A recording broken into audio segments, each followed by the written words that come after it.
Welcome along to another card trick and another quick trick at that. You use a regular deck of cards, and what I'm going to get you, sir, to do is, can you shuffle those cards, because people swear blind that magicians cheat in some way. Please shuffle the cards.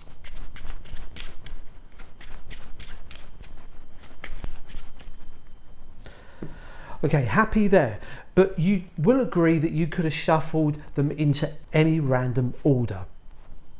I'm going to place the cards there because not only do I want you to shuffle them, but I want you to cut to a card.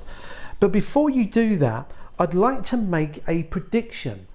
Now, I know most magicians do this before they arrive, and they always say they predicted it many days ahead, but I like to do it live while we're performing. I think they call it live streaming. Okay, got a bit of paper here and a pen, and I'm going to write a prediction, but I don't want you to see it. Okay, and I'm going to fold this up so that you can't see what's written on here, but this is a live prediction. Now I've committed myself on that piece of paper, I can't change my mind. I'd like you to cut anywhere in that pack. Happy there? You've cut to a card here, and what I'm going to do is I'm going to mark that card just there. Now, if we take a look at the cards that you could have cut to, the king, the six, in fact, it'd be a lot easier if we spread the cards out.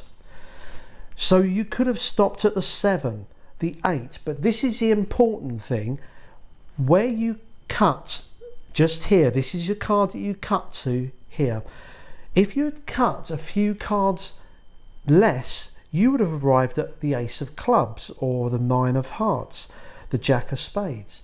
If you had cut a little bit deeper, maybe this next one down, it would have been the 2 of spades or the 10 of clubs or the ace of diamonds. But do bear in mind that it was you and you alone that shuffled the order of these cards. You cut the cards just here. Okay, here is the card you cut to. The card that you cut to was a 10, the 10 of spades. The card that I wrote on this piece of paper was the 10 of spades. Here is a tutorial for this quick direct trick. Now, the reason I included this trick is because we had a lot of comments from a previous video I did that was a very quick and direct trick, and people said, can you do a few more of those 1 or 2 minute card tricks that are very simple? This one is as simple as they get. Now, as a magician, when I watched this the first time, a friend of mine performed this for me, I was impressed, but I wasn't that impressed. But the people around us who weren't magicians, they were blown away by it. So do bear that in mind. I know you're all magicians watching this, so you probably thought it was a bit, it was okay. But for the lay person, this is a great little prediction effect. Everything seems up front. They shuffled the deck, they even cut to the card, and yet your prediction matches that card. How's it work? There's no preset. You just hand the cards to a spectator and they shuffle them. Now, the only thing that you do when you take them back from them is that you glimpse the top card. Now, all I do is when I take the cards back from someone very messily like this, I'm glimpsing the bottom card. I can see that's a 3 of hearts. Okay, so as I do this, I just glimpse, I can see it's a 3 of hearts here. There it is. You may use your own method. You may use a marked deck or capture a glimpse of it in some other way. I leave that up to you, but all you've got to do for this trick is to know what the top card is. So that's a 3 of hearts. They've shuffled these. Now you ask them to cut the pack. Well, before you do that, sorry, rewind. Before you get them to do that, you write your prediction. And of course, your prediction needs to be on a piece of paper that you fold up It doesn't really matter on the size. My friend said he always uses a piece of paper this big, about the size of the cards, but I don't think you need to. I think you can use a smaller piece of paper, and I think it'll work just the same. So you write the name of the card on here, the 3 of hearts. You ask them to cut about half, make it about half, because the trick will look better if it's about halfway, as you'll see in a moment. When you cut about half the pack, you take the cards from them and you say, look, I mark the card that you cut to, and you put this on here. You then take the cards and you're going to flip these over. Now, as you flip them over, just do this. Now, what am I doing?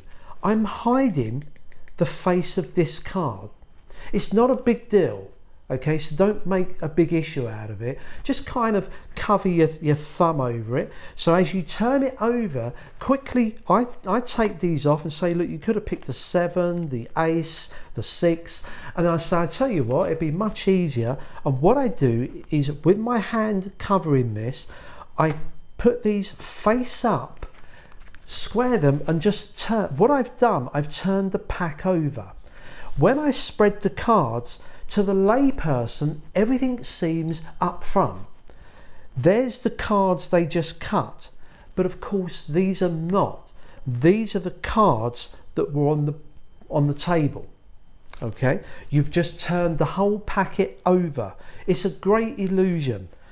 You say to them, oh, by the way, this is why I was kind of covering the appearance of this card here. Okay. It's great if it's a black card and the bottom card's a black card, because it goes unnoticed. Remember, the audience are not looking at that.